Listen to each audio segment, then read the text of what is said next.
Bonjour à tous. Aujourd'hui, je vais vous parler du plastique et de ses matières premières. Dans la précédente vidéo, je vous ai partagé une réflexion, celle de l'ONG Océania à propos des bouteilles en plastique. C'est une réflexion qui peut devenir une question philosophique, mais surtout une question sociologique en soi. Le plastique produit des dégâts, du point de vue de la santé et du point de vue de l'environnement. Quand on voit les dégâts et les problématiques que le plastique produit, que ce soit sur la santé ou que ce soit vis-à-vis de l'environnement, il y a une question qui se pose, est-ce que le plastique doit-il être une voie que l'humanité doit continuer de suivre? C'est une excellente question, mais c'est une question qui induit d'autres questions. Le plastique est souvent associé au pétrole, mais est-ce que le plastique a toujours été associé au pétrole? Ce que je veux dire, c'est que peut-on fabriquer du plastique à partir d'autres ressources que le pétrole? À l'heure actuelle, les plastiques sont des éléments qui sont abondants au sein de la société. On les utilise sous de multiples formes. Si on remonte dans l'histoire du plastique, les premières matières plastiques synthétiques, elles ont été inventées à partir de matières naturelles qui sont tout autres que le pétrole. Par exemple, il y a un plastique que l'on appelle le celluloïd. Ce plastique a été créé entre 1856 et 1870. Il y a diverses étapes qui ont conduit à l'obtention de cette matière, que l'on a nommée plus tard celluloïd. Et le celluloïd, c'est une matière qui est issue du mélange de nitrate de cellulose et de camphre. À l'époque, on produisait le celluloïd en broyant du papier de soie, et ce papier de soie broyé, ensuite on le mélangeait à de l'acide nitrique et à de l'acide sulfurique, pour obtenir ce que l'on appelle du nitrate de cellulose. Et c'est ce nitrate de cellulose qui était ensuite rendu plastique par addition de camphre, de pigments et d'alcool. Donc, mis à part quelques produits chimiques, principalement de synthèse, ce plastique, le celluloïd, est issu d'un sous-produit animal, la soie, et d'une matière végétale, le camphre. En effet, la soie est un sous-produit animal puisque c'est une matière qui est issue d'un ver qui tisse un fil qui est constitué dans cette matière qu'on appelle la soie, et le camphre, c'est issu d'un arbre que l'on appelle le camphrier. Par rapport au ver, la question qui se pose ici, c'est celle de l'éthique animale. Parce qu'en effet, cette matière, la soie, eh bien, elle provient de l'esclavage et de l'exploitation de vers. C'est-à-dire que ces vers, leur vie n'est pas du tout respectée. Alors pourquoi je dis que leur vie n'est pas du tout respectée? C'est pas seulement parce qu'ils sont mis en esclavage et parce qu'ils sont exploités pour prendre ce qu'ils produisent, qui est la soie. C'est également parce que la culture de la soie implique le meurtre. 6000 vers à soie sont tués pour obtenir 1 kilo de fil de soie. Par respect de la vie, pour la question de l'éthique animale, personnellement, je ne consomme pas de soie. Donc par éthique animale, je n'achète pas de soie. Jamais. Maintenant, ceci est un tout autre sujet, l'éthique animale. Mais pour revenir à notre sujet, de nos jours, il semblerait que le nitrate de cellulose, que l'on appelle aussi nitrocellulose, soit essentiellement fabriqué à partir de coton. Dans les années 40, il y a un autre plastique qu'on a réussi à faire à partir de matières naturelles autres que le pétrole. Un autre plastique que le celluloïd. Ce plastique s'appelle le polyamide 11 et c'est un bioplastique qui est issu de l'huile de ricin. Donc on peut définir deux choses à travers ces deux exemples. À travers l'exemple du celluloïd et l'exemple du polyamide 11. La première, c'est que le pétrole n'est pas la matière qui a toujours été utilisée pour faire du plastique. Et la seconde, c'est qu'on peut faire des matières plastiques à partir d'autres matières que le pétrole. Alors, ceci peut amener une question. Pourquoi de nos jours le plastique est-il principalement fabriqué à partir de pétrole? Eh bien, pour comprendre pourquoi de nos jours on fabrique beaucoup de plastique à partir de pétrole, il faut savoir comment fonctionne une raffinerie de pétrole. Alors, brièvement, après avoir été extrait de façon plus ou moins complexe, le pétrole, il est ensuite raffiné. Et ce raffinement a un but principal bien précis.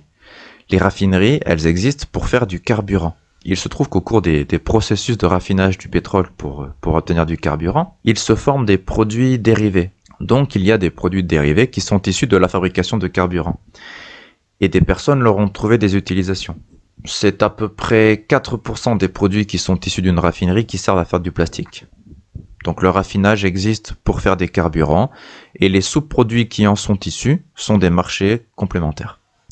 Le raffinage du pétrole, ça consiste à le chauffer, puis à l'envoyer dans une tour de distillation qui va permettre de séparer de nombreux constituants qui sont présents dans le pétrole. Donc la distillation du pétrole va conduire au fait que les différents constituants du pétrole, ils vont se condenser et ils vont se répartir aux différents étages de la tour de distillation en fonction de leur masse. Et donc à partir de la tour de distillation, on obtient des goudrons, on obtient des carburants, et le fioul, le kérosène, mais on obtient aussi ce qu'on appelle des naphtas. Et ce sont eux, les naphtas, qui servent à la fabrication des plastiques. Les raffineries de pétrole, elles existent donc pour la fabrication des carburants, mais certains résidus qui sont issus de la fabrication des carburants sont aussi utilisés comme les goudrons qui sont des composés lourds ou comme les naphtas qui sont des composés légers. Donc, les naphtas subissent une transformation complexe que l'on appelle craquage ou vaporocraquage afin d'être transformés en matière plastique, principalement pour faire du polypropylène ou du polyéthylène.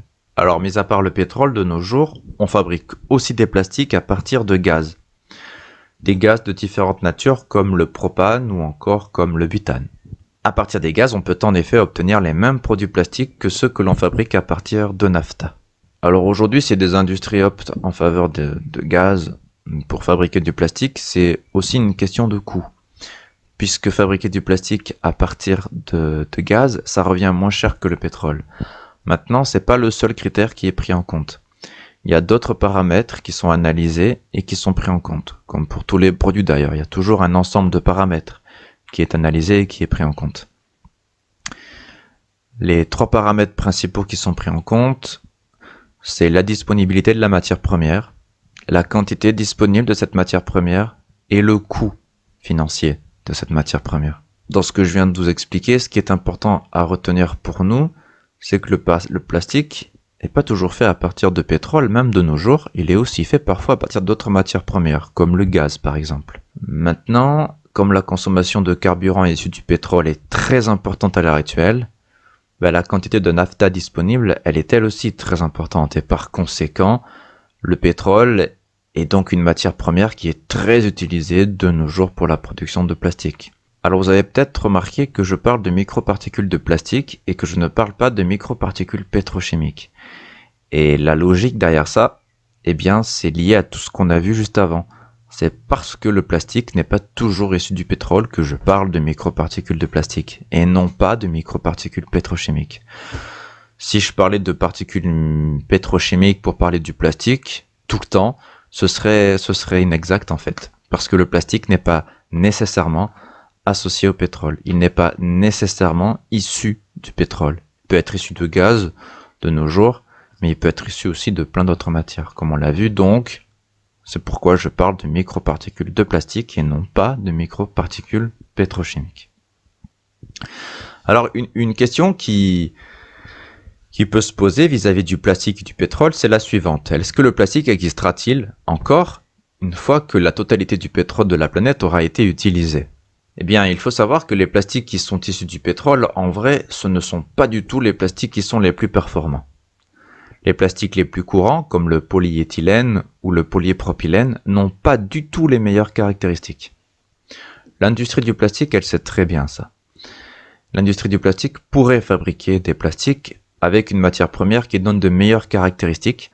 L'industrie du plastique pourrait aussi fabriquer du plastique à partir d'huile végétale, à partir d'amidon de maïs, à partir d'algues, à partir de plein de matières premières différentes, autres que le pétrole ou le gaz. D'ailleurs, un intérêt croissant est en train de voir le jour à travers diverses structures industrielles pour la transformation de ces matières à des fins de production de plastique. On sait fabriquer des polyamides à partir d'huile de ricin depuis des décennies, et leurs caractéristiques sur certains points sont bien supérieures au polyéthylène par exemple.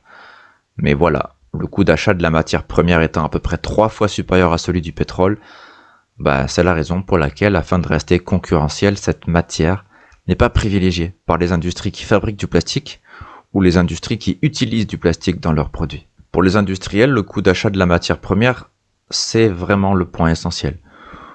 Pour eux, de nombreuses autres matières premières ont un inconvénient majeur par rapport aux matières issues du pétrole, et c'est leur prix, puisqu'elles coûtent généralement de 3 à 4 fois plus cher. Mais ce qui est important pour nous de retenir ici, c'est que le plastique peut être fabriqué à partir de nombreux autres matériaux que le pétrole. Je pense que je l'ai assez souligné.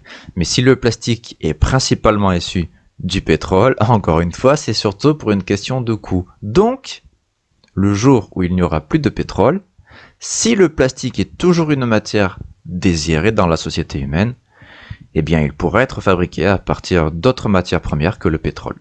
Donc oui, il pourra toujours y avoir du plastique, même quand il n'y aura plus de pétrole sur la planète. Maintenant, si le système social continue à fonctionner sur les grandes lignes de la même façon qu'actuellement, eh bien on peut supposer que ces futurs produits, fabriqués avec des matières premières qui ne sont pas issues du pétrole, seront des produits qui seront probablement plus chers qu'aujourd'hui lorsque l'on voudra les acquérir. Est-ce que le plastique est une substance toxique pour la santé et l'environnement s'il est fait avec autre chose que du pétrole? C'est une question importante. Est-ce que le plastique est une substance toxique pour la santé et l'environnement s'il est fait avec autre chose que du pétrole? Alors pour répondre à cette question, comme je l'ai déjà mentionné, un plastique qui est issu de végétaux, c'est pas un plastique qui est forcément moins performant. Bien au contraire, en général, les caractéristiques des plastiques qui sont issus des végétaux sont meilleures que les plastiques qui sont issus du pétrole ou du gaz, généralement.